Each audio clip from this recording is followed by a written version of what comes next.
Hello, my friends. I am Adam, and this is Language Arts with Adam Gaming. And today we're actually going to do some language related stuff. Now, as you can see from my channel, I love doing max minning and character builds and maps and all kinds of really fun game stuff. But I also like to use games for learning languages, and that's how I learned Japanese and Korean and Chinese. And I'm going to show you one of the ways that I started picking up Japanese RPG games. And I started by looking at especially job classes and things like that, because back when the original Final Fantasy games came out, I loved things like the black mages and the white mages and red mages. I'm a real magic geek. I love the magic, but I'd always learn these words in Japanese. And as I played the game, this would help me remember the kanji, or the Chinese characters in Japanese that are really difficult to remember. Well, personally for me, I'm not sure about you guys.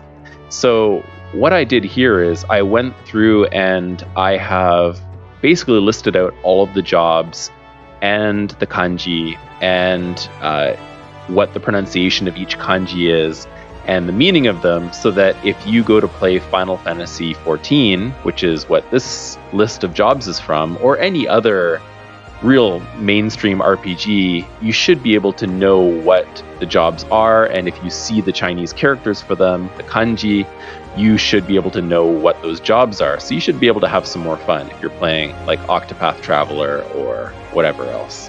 So let's dive right into it here. Starting off with the tank classes, and you can see here in katakana it is written tanku. And the first one that we're going to look at is the swordsman. And the swordsman in Japanese, they say kenjutsushi. And the shi here, which we'll see quite a lot in this little guide, is the character for warrior. And it's also the same character that they use for samurai, or one of the readings of samurai. Now, of course, this is the base class that turns later into what we know as a paladin, but in Japanese, they call a knight. So they call the paladin naito, which is kind of funny because they do have a Japanese word for knight, which is kishi, which we'll see quite a lot coming up here. So next up in the tank list, we have the onojutsushi, which is the axeman. And for us, of course, we would call that a marauder in the English version of Final Fantasy XIV. Now, the marauder, of course, turns into the warrior class, and that in Japanese here is senshi. Now, senshi you hear a lot in Japanese in all kinds of anime and games and things like that, and you might even have heard about Bishoujo Senshi Sailor Moon, which is the Japanese translation of Sailor Moon. They call her the pretty soldier, Sailor Moon, which is very cute. Anyways, so on to our next tanku here, we have the Dark Knight, which in Japanese is Ankoku Kishi. Now that's really, I think, a really cool translation of it, because Ankoku means literally like darkness. It sounds so much more hardcore and badass than the English Dark Knight, but that's the way that they translate it anyways. And again, this is we see the word kishi again here, the knight word, and we'll see that coming up quite a lot. So on to our next tank, we have the Gunbreaker. And the Gunbreaker, of course, is one of the new jobs that came out just a little while ago in Final Fantasy XIV. And in the little guide on the Final Fantasy XIV website, they note that the Gunbreakers, they use the special weapon that was created by some queen, like Queen Gunhild, called the Gunblade. And of course, they also list the Japanese word, which is ganburedo, there as well. Okay, let's move on to the healers. So healer, as you can see in Japanese, they just say hira.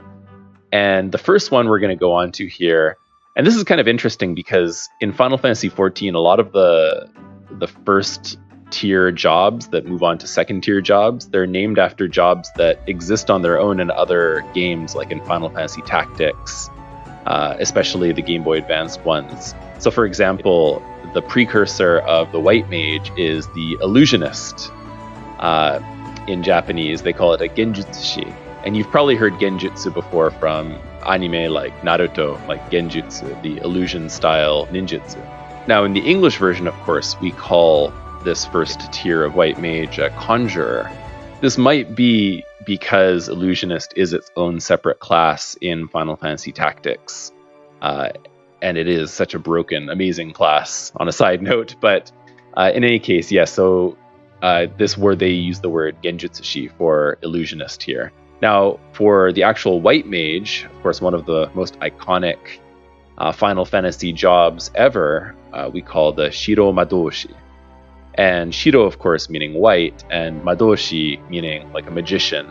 And you'll see Madoshi a lot in this little lesson here because, of course, we have lots of different mages, a lot of different casters that follow the same kind of naming structure. Let's go on to the next one. So the scholar, the first tier, of course, in English, we call it an arcanist, which again is another completely separate job in some of the other Final Fantasy games. But in Japanese, they call it hajutsushi. And the scholar itself is called gakusha. And you'll know this word if you study Japanese because, of course, it is the word for scholar, anyone who studies in Japanese. Moving on to the next one of my favorite ones, actually, which does not have a first tier, it just exists on its own, is the Astrologian. And this one in Japanese is Sensei Jutsushi. And I really like this one because the kanji for this, the sen itself, is the kanji for divination or fortune telling. And sei is the kanji for star. So putting those together means an astrologer, basically. But I just think that's a really cool looking character and definitely some great kanji to remember, especially star. If you don't know that kanji, it's something that you should definitely try to look at over and over and memorize. So next up, we're moving on to our physical DPS or melee close range physical DPS.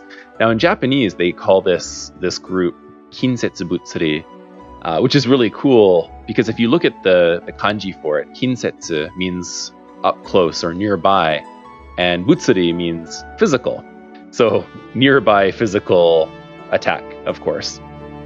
And the first set we're going to look at is, of course, the monk job class. And the monk is preceded by, in English, we call it the pugilist. And in Japanese, they call it the kakutoshi, which means more or less like a fighter or a martial artist. But when we go on to monk, of course, they actually just use the English word and use katakana, so they say monku for monk. This is, of course, pretty common in this game, and as you can see from a lot of the other things here, like tanku and hila, a lot of English words are adapted into Japanese. It's just a very common thing that happens. So next up, we have one of my favorite jobs, the Dragoon. And Dragoon is preceded by the Lancer or Spearman, which in Japanese is Soujutsushi. And this is pretty much just a user or a soldier who uses lances or spears. So that's a pretty straightforward translation. But one of my favorite things here is actually how they say Dragoon in Japanese. They actually say Ryukishi, which literally means Ryu is dragon and Kishi is knight. So it's actually dragon knight. And Dragoon is, I actually thought Dragoon originally came from Japanese, like they used that word in Japanese, but apparently they've been using Ryukishi, in fact. And Dragoon is more of an anglicization, some English word that was created to describe the job.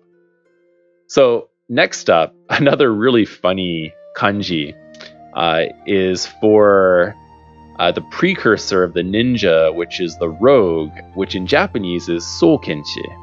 And if you look at the kanji there, the so actually means a pair of. That kanji means a pair of, and then ken is sword, and shi, again, is like soldier or warrior.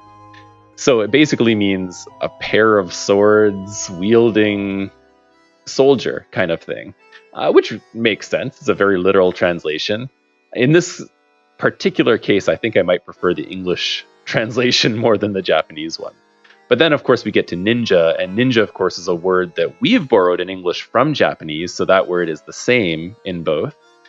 And it's a really iconic kanji, too. If you don't know the kanji for nin, and you haven't seen that a million times in anime, then please take a look at it, memorize it. You'll see it a lot in a lot of different games.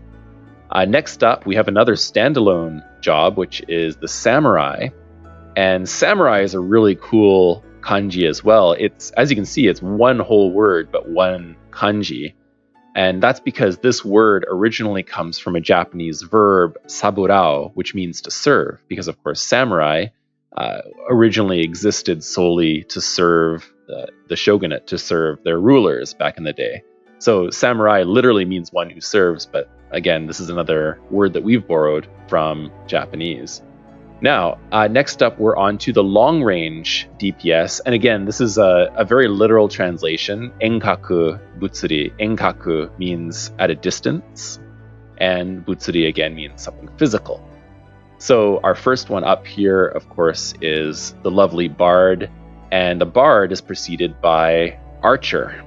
So archer in Japanese is kyujutsushi. And the kyu kanji at the beginning means bow. So basically, again, like a bow soldier, a bow user.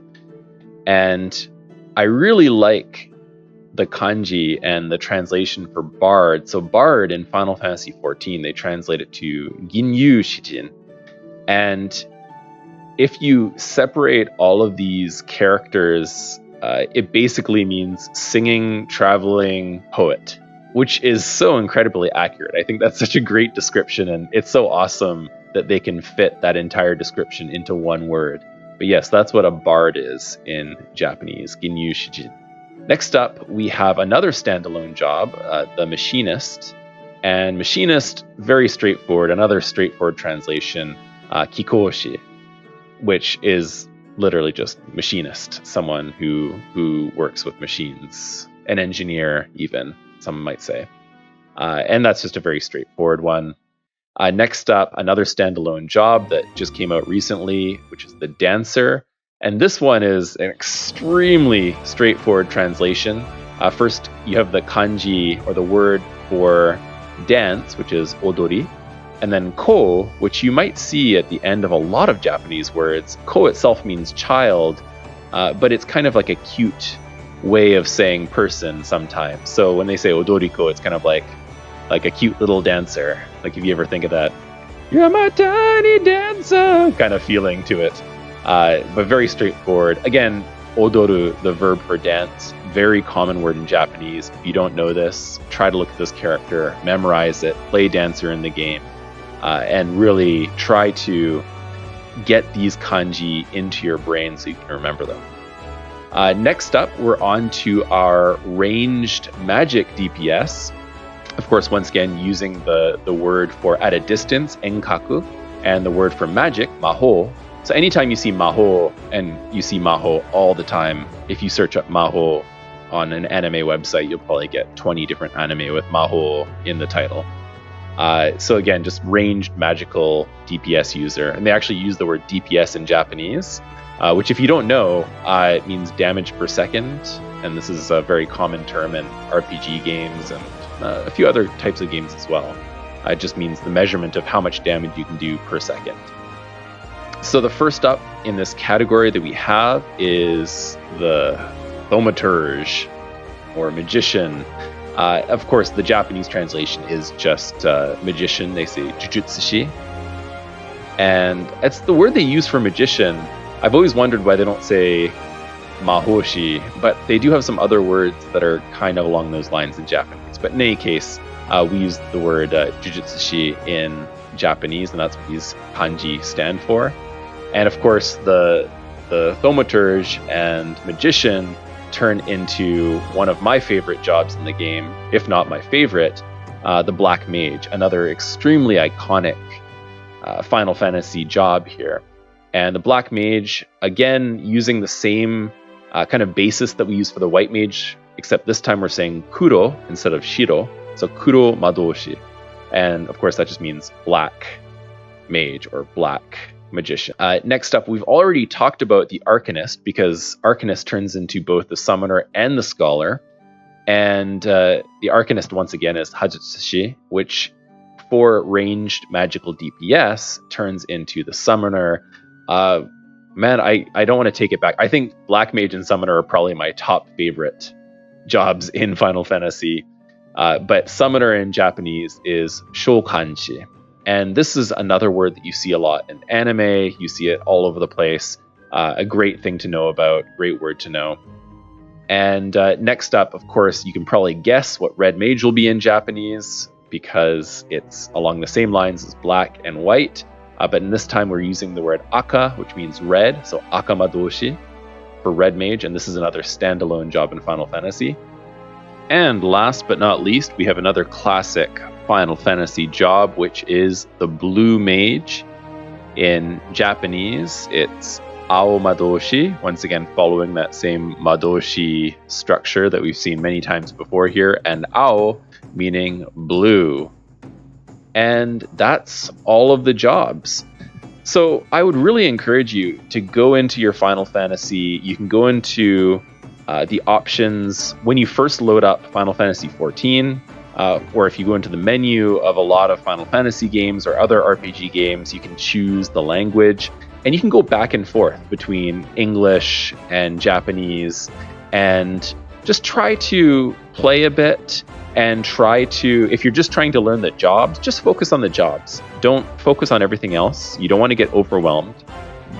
Remember, the key to language learning is consistency and really getting small victories every day. Just finding something and learning something, putting it to practice and using it.